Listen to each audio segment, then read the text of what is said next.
Abandonar privilégios e mergulhar na vida de trabalhadores pobres das regiões carvoeiras do norte da Inglaterra, a experiência do autor George Orwell é relatada em seu livro O Caminho para Wigan Pier, tema do programa de hoje.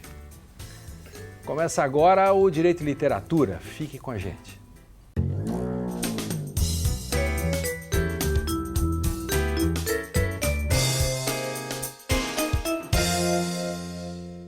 Olá! No Direito e Literatura de hoje, que tem o apoio do Programa de Pós-Graduação em Direito da Unicinos, vamos falar sobre o livro O Caminho para Wigan Pier, de George Orwell. Na obra, o autor, que é o pseudônimo de Eric Blair, relata as experiências que viveu nas comunidades de mineiros do norte da Inglaterra nos anos de 1930. Ele conta sobre a pobreza e o sofrimento dos trabalhadores. O livro também levanta reflexões sobre o sistema capitalista, a estrutura social, os preconceitos de classe da Europa e especialmente britânicos. Bem, para esta conversa recebemos o Maurício de Carvalho Góes, que é doutorando em Direito pela Unicinos, e Cláudio Zanini, que é doutor em Letras e professor do curso de Letras da Unicinos. Sejam bem-vindos. Eu vou começar com o Zanini para contextualizar o nosso Orwell, né, que é mais conhecido por outras obras, e esse aqui é um soco no estômago, né, como se diz, e que é um livro importante. Justamente. Em termos de relevância literária, digamos assim, ou do nome do George Orwell, as pessoas tendem a lembrar do 1984 e da Revolução dos Bichos, que são duas obras que são publicadas mais perto da morte do Orwell, lá no final da década de 40. O Caminho para Wigan Pier, ele é de 37, e é muito interessante para as pessoas que conhecem esses dois romances mais famosos. A leitura do Caminho para Wigan Pier vai nos mostrar uma série de coisas que Orwell vai retomar depois, no 1984 e na Revolução dos Bichos. O editor dele, na época, um esquerdista, assim como o próprio Orwell se pretendia um esquerdista, encomendou a escrita desse livro e pediu que ele fosse passar 1 ou 2 meses vivendo no norte, no noroeste da Inglaterra, que é mais especificamente onde fica Wigan, né, na fronteira ali com o país de Gales, para retratar a vida que os carvoeiros levavam, né? E foi isso que ele fez. Só que o Caminho para o Wigan Pier, ele, na verdade, ele, em termos de forma, ele é dividido em 2 partes. A primeira é um relato jornalístico, então a linguagem é muito objetiva, a linguagem é muito direta.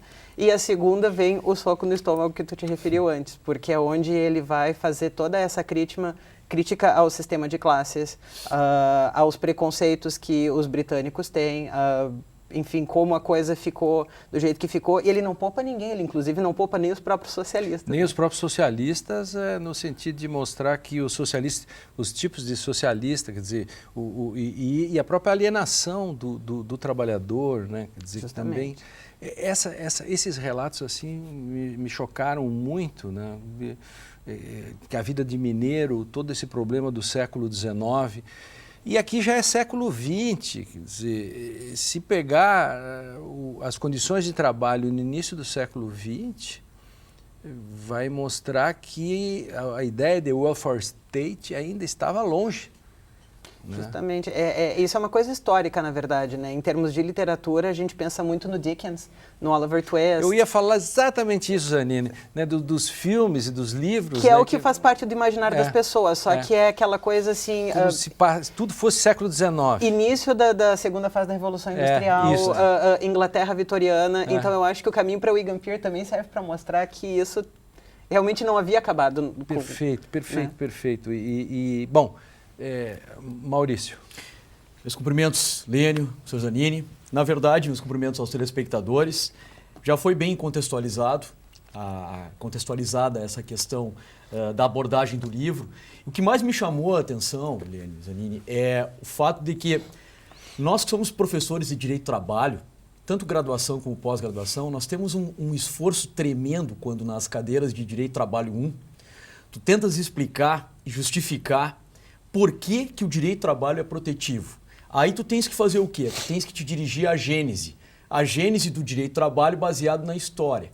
na origem, no surgimento. Inevitavelmente, tu vais para a Revolução Industrial. Então, fim do século XVII, início do século XVIII. E aí se conta toda aquela história. Houve a quebra do paradigma contratual clássico, a invenção da máquina a vapor, do tear mecânico, enfim. E até eu mesmo faço, nos meus livros, eu faço essa tentativa histórica. Quando se analisa o direito do trabalho como ciência, o que se faz? Se pega a história e se coloca a narrativa dos doutrinadores a respeito disso. O que me chama a atenção, que o Orwell faz aqui, ele faz algo ímpar, ele faz um trabalho ímpar. Isso aqui serve exatamente como a concretização daquilo que tu busca mostrar, porque tu vai, a parte histórica, o esforço histórico que tu faz na análise do estudo do direito do trabalho é por meras narrativas. É pelo contar história dos doutrinadores. Mas aqui, a forma como ele analisa e para mim foi uma grata surpresa mergulhar nesse trabalho, porque só justifica o que a gente vem defendendo há muito tempo. É inevitável fazer um paralelo com a realidade. Depois a gente pode aprofundar mais isso. É uma dica importante para os professores Não tenho dúvidas. de direito, mandar os alunos no primeiro ano lerem não só o Caminho para Wigan Pier, como outras obras, mas essa especialmente em direito do trabalho, né? Porque eu acho que a literatura, o direito precisa de grandes narrativas, Anine. Justamente. E há vários modos de contar as coisas, né? Assim, muito simples. Imagine quantas pessoas por dia são condenadas por furto no Brasil. Mas ninguém se impressiona com isso, porque, para quem não está envolvido, são ficções. É isso mesmo. E, engraçado, Os Miseráveis do Victor Hugo conta a história de um furto. Conta. E nós choramos com ele. A gente está vendo. A gente está vendo e por mais sujo que seja e por mais tenebroso que aquilo seja, aquilo está sendo romanceado ou está sendo musicado, está sendo apresentado de uma maneira que mesmo na feiura aquilo é feito para... Por isso que a literatura pode ajudar muito. Nos 6 anos de Direito e Literatura que nós estamos aqui no ar, na televisão, em todo o Brasil, esse programa é de rede nacional, a gente já conseguiu bastante, mas poderíamos ir mais longe.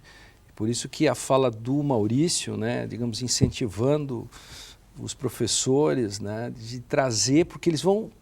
Porque tu vais ver a luta dos 8x8x8 do século XIX, de que as pessoas trabalhavam 16, 18 horas por dia, isso no início do século XX, está denunciado aqui. Na verdade, eu acho interessante a tua menção aos Miseráveis, porque eu estou com uma citação que eu separei aqui desse livro, uma citação muito curta, mas que eu acho que dá para o telespectador uma ideia da situação em que essas criaturas vivem.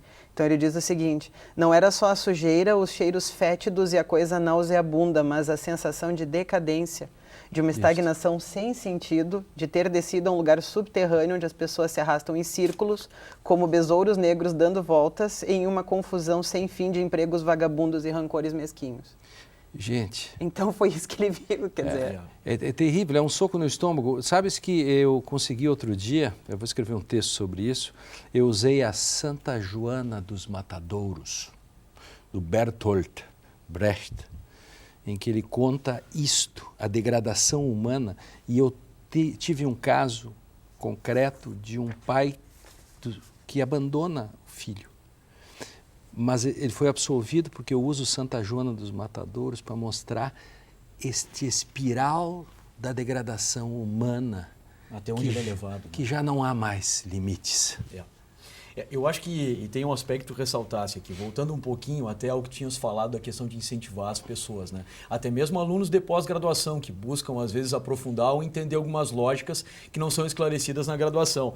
O próprio Orwell, ele diz que as pessoas caminham e esquecem, podem atravessar a Inglaterra, ele diz aqui, e esquecem quantos mineiros estão abaixo da terra escavando. E essa é a verdade, a gente acaba esquecendo da realidade. E eu acho que tem um ponto específico, essa questão da degradação que fora mencionado, que é a seguinte: existia naquela época vários movimentos, isso é uma contradição que o Orwell traz aqui, mostra essa contradição histórica. Havia movimentos como o Manifesto Comunista, a encíclica Rerum Novarum, sempre no movimento de restaurar a dignidade. Só que o que fica muito claro e que casa com o direito do trabalho, Lênio, é que mesmo surgindo o direito do trabalho, não obstante os sistemas jurídicos, as legislações, as fontes de direito utilizadas, mas no momento que surgiu o direito do trabalho com a ideia de tratar desigualmente os desiguais e restaurar uma dignidade desse que estava reduzido a quase nada, a sua vontade, isso no tempo se perde. Acaba se esquecendo, se perde, e por vários momentos o Orwell traz isso, ele diz, e os sindicatos que deveriam proteger, e os socialistas que deveriam efetivamente, faz uma crítica, efetivamente se preocupar com o trabalhador e com as condições que estão. Então é uma contradição que se traz, porque se fizer um paralelo com os tempos atuais, com os dias atuais, nós vamos ver situações que continuam a mesma coisa. E alguns ainda têm a ideia de hastear a bandeira da extinção do direito do trabalho como se não fosse necessário. A ideia é que mesmo com nuances, essa diferença, essa disparidade entre empregado e empregador, ela existe. Isso foi muito pontuado. Ainda tem trabalho escravo no Brasil. Há condenações seguidamente. Tem um deputado que foi condenado por isso. Não, inclusive se a gente colocar a jurisprudência, se nós olharmos, professor, na página da jurisprudência de estados do Norte, Nordeste, analisar no Tribunal Geral do Trabalho, agora, mês passado, publiquei um artigo na revista da Justiça do Trabalho sobre isso.